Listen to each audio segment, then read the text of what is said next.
Rerektahin ko talaga yan. Alam nyo naman ako, mga kababayan eh. Di ba? Rekta talaga. Oh, eto na mga kababayan ko. Nako, eto na. Ito, isa pang nilabasan. Pangit ng mga title. Grabe. Nilabasan talaga, mga kababayan ko. Check nga natin. Atong ang aarestuhin na. Oo, ha? Ito na, mga kababayan ko. Oo. Atong ang. Oo. Ha? Ilalabas na ang warrant of arrest. Grabe to, mga kababayan ko. Alam nyo, mga kababayan ko, ako'y naniniwala na talagang iba na ho yung panahon ng administrasyon ni Pangulong Bongbong. Yung pong mga may kasalanan, yung pong mga taong nakagawa ng karumal-dumal o mga pagnanakaw, pagpatay, lahat po mga kababayan ay pinapanagot ngayong panahon ni Pangulong Bongbong. Tandaan nyo yan. Di ba? Ngayon lang po yan sa panahon ni Pangulong Bongbong Marcos nangyayari na mapanagot po ang lahat ng mga katulad nito. Sila Atong Ang, Sara Diskaya, sila Martin Romualdez, sila Saldico, si Digonyo, sino pa? Keboloy, mga senador, Joel Villanueva, Ramon Revilla, Jinggoy Estrada, Nancy Binay, at sino pa? Si Chis Escudero, yung mga magnanakaw at marami pang mga kongresista ang parating na po para po, pananagutin na po ni Manong Bongbong natin itong mga magnanakaw ng mga hayop na to. Oo. So ngayon mga kababayan ko, eto na. Tulad nito, isusunod nating ipapakita. Sino? Si Atong Ang. Oh. Ang pag-aresto kay bilyonaryo gaming boss. Eto na mga kababayan. Matindi to ha. Ang mga kababayan, untouchable po ito eh. Hindi po nagagalaw po ito. Kahit nga si Digong, sabi ko nga sa inyo, si Atong Ang hindi kinaya. Pero si Manong Bongbong na sinasabi nilang weak leader, ay siya po ang magpapakulong sa kanya. Matindi, no? Matindi, no, mga kababayan ko. Yung weak leader daw, mga kababayan. Si Garjola, Boss Mike, inex na yun! Mga kongresista, Garjola, Yap, Tan, sino pa? Yung mga kongresista. Diba? Yung mga sangkot dyan, ano? Sino pa? Martin Romualdez, Saldico. Diba? Lahat na. Eto na. Eto na po yung hindi kinaya ni Digong at ngayon ay ilalampaso ni Pangulong Bongbong.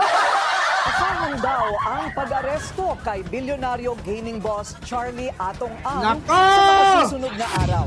Sa The Spokes ng Bilyonaryo News Channel, sinabi ni DILG Secretary John Vic Remulla na ilalabas na ang arrest warrant laban kay Ang. Kamakailan lang ay nakitaan ng DOJ ng prima facie evidence para kasuhan si Ang ng kidnapping with homicide at serious illegal detention. Siya ang tinuturong mastermind sa missing Sabongeros case. It's going to be a busy 10 days. Wow. Before Christmas. One, we're anticipating an Atong Ang arrest. It's been filed in 4 courts all over the Philippines. So the first one taking the warrant of arrest. We're going to arrest 31 others. They've issued a warrant of arrest already? Not yet. But all issues are joined. All information have been filed. So. And you expect that before end of the year also? I think in the next 3 days, we're gonna get one warrant. So. Patay, yari dito si Atong Ang, mga kababayan, ano?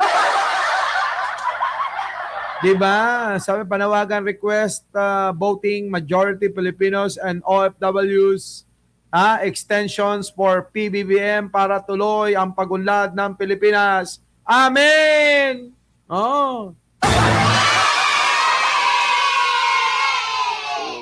Wait, wait, you're already forewarning Atong baka tumakbo yan. I think he knows. I don't think that's a big secret. He has all these lawyers. Ngayon di ba hindi na nga mahanap si Atong Ang? Di na ho nakikita si Atong Ang ngayon eh. Ito na, bigyan na natin ng reaksyon. Ano po, mga kababayan ko? Asahan daw ang pag-aresto kay bilyonaryo gaming boss Charlie Atong Ang. Nako, gaming boss mga kababayan, ano? Gaming boss. Ito po mga kababayan yung kinainggitan ni Chavit Singson noon. Na pinapaboran daw ni Erap Estrada. Natandaan nyo ba yon? Sabi mga kababayan, kaya nga na-impeach si Pangulong Erap dahil po rito sa kainggitan, selos ni Chavit daw di umano kay Atong Ang. Oo. Yan daw po yun ang dahilan sa sobrang inggit, ngit-ngit, selos, galit. Kaya ang nangyari mga kababayan ayaw. Oo. Sa mga susunod na araw, sa The Spokes ng So sa susunod na mga araw, may warrant of arrest na po si Atong Ang. Ang tanong. Ang tanong mga kababayan ko, sabi, PBBM lang talaga malakas, daming binanggang matataas. Oo! Chris Rose, hindi ba kayo nagtataka? Sino inuna? Si Kibuloy. Si Kibuloy, hindi nga magawan ng paraan para mapanagot ni Digong yan. Bakit? Takot si Digong. Weak leader si Digong. Tignan nyo. Mga kababayan, tawag sila ng tawag na weak leader daw si Pangulong Bongbong. Bakit hindi napanagot ni Digong si Kibuloy? Bakit hindi napanagot ni Digong si Michael Yang? Bakit hindi napanagot ni Digong ang mga taga-DPWH? Bakit hindi napanagot ni Digong si Atong Ang? Sige nga. Tapos tatanong nyo ngayon, sino ang weak leader? Sino ngayon ang bangag? Meron ba? Meron ba? Ang meron, yun si Digong nakulong. Yung nagsasabi ng weak leader na dalawa. Oo. Ayun, nakakulong sila. Kasi nga hindi kaya ni Digong Hindi niya kaya si Kibuloy. Kaya ano nangyari? Join na lang siya. Minsan naisip ko baka nga nakinabang din si Digong sa mga babaeng iniikutan ni Kibuloy Hindi kaya si Digong sumideline din sa mga babaeng iniikutan ni Digong? Ni Kibuloy? Kayo, mga kababayan ko, isipin nyo maigi. Hindi kaya? Ako, nagtataka talaga. Kasi pwede niya naman panagutin pero parang inayunan niya. Mukha nga naapektuhan pa ni Kibuloy si Digong Biruin nyo, mura ng mura sa Diyos. Pati Katoliko, pinagmumura ni Digong. Ganon kasama si Duterte. Oo. Bilyonaryo News Channel, sinabi ni DILG Secretary John D. Cremulya Na? ilalabas na ang arrest warrant laban kay Ang. Nako, yan na. Mga 3 araw na lang daw ilalabas na. Maaring bukas o bago magpasko, 22, 23, nakaw! May makukulong pa na hindi naman, walang kinalaman sa flood control. Ganyan ang presidente. Ganyan ang presidente. Walang sinisino. Boss Mike, galit ngit-ngit parang sa pagbigkas mo, parang ganyan na nararamdaman mo kay, hoy! Sa totoo lang, itong si Anito, nabibwisit ako kay Anito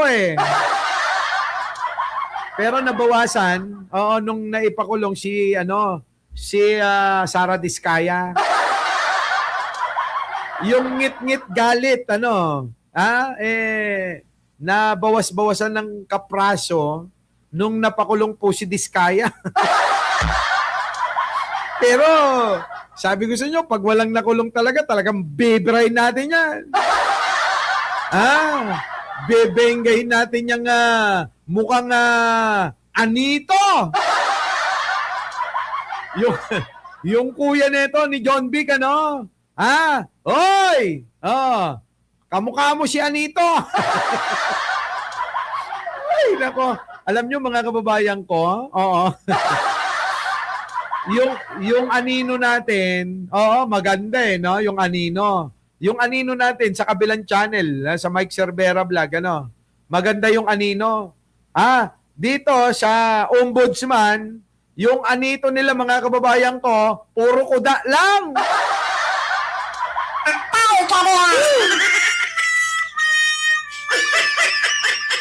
Buti na lang talaga. Kamakailan lang ay nakitaan ng DOJ ng prima facie evidence para kasuhan si Ang ng kidnapping with homicide at serious illegal detention. Anak ko! Siyang itinuturong Kidnapping, siyang tinuturo daw ng mastermind kasi. Siyang itinuturong mastermind sa missing Sabungeros case. Nako! Po, kinangina!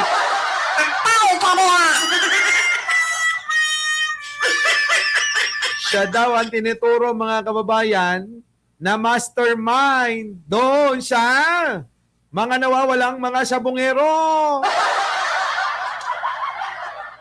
Alam nyo mga kababayan ko, ang gawaing masama, hindi talaga magtatagal at may karma. Kaya mga kababayan, magbago na nga kayo. Hoy, yung mga DDS, magbago na kayo. Mahiya kayo, mahiya kayo. Mahiya kayo. It's gonna be a busy 10 days Wow. before Christmas. Before Christmas daw. Ewan ko dyan, sige na, John Vic, Basta mahalaga, magkaibigan kayong dalawa ni Harry Roque. So, paano mga kababayan ko, hanggang dito na lang sapagkat mag-iimpake pa ako. Tatakasan ko ang Pasko. Kung sabi ni Sarah inagaw ang Pasko ba yon? O sabi ni Aimee, ninakaw ang Pasko. Ako mga kababayan, tatakasan ko ang Pasko. Tatakasan ko ang Pasko mga kababayan, kaya magkita-kita tayo sa aking channel. Maaaring nasa Mike Cervera Vlog po ako, at maaaring nandito po ako sa Bingador. Opo hindi na po pwedeng magsabay po na mag-live ang Mike Cervera Vlog at saka Bingador. Kaya kayo nang bahala na mag-abang. Maaaring dito sa Bingador magmili na tayo ng mga winners ng ating napaka-special edition na mga relo. Bilang pasasalamat din po sa inyong lahat at bilang pagkilala sa inyong katapatan, parang parang mga men in uniform lang. Bilang pagkilala sa katapatan ninyo, sa pagiging loyal ninyo, sa pag-abang nyo gabi-gabi, sa tuwing naka-live tayo, mamimigay tayo ng sandamakmak, sandamokal na mga limited edition na Mike Cervera Watch Oy! Kaya alam nyo habang konti lang tayo kasi kapag doon sa kabila nag-live tayo, libo-libo nanonood, yari tayo. Kapag gusto nyo hunong ganon, yung iba, kung may pambili naman kayo, bumili na lang kayo. Diba? So, paano? Mga kababayan ko, bye-bye!